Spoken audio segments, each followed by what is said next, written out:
Dalam kerjaya perunding hartanah, kejayaan bukan hanya diukur pada angka jualan atau jumlah transaksi.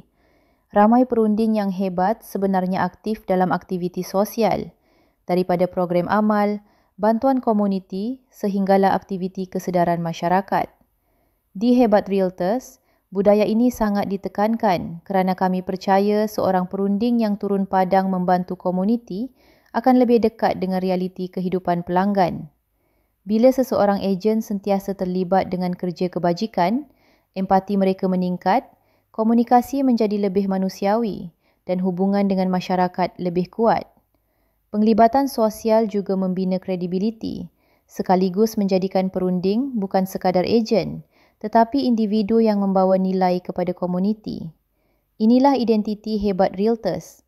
Berjaya dalam kerjaya bererti juga berjaya memberi manfaat kepada orang sekeliling. Klik link di bawah untuk maklumat lebih lanjut.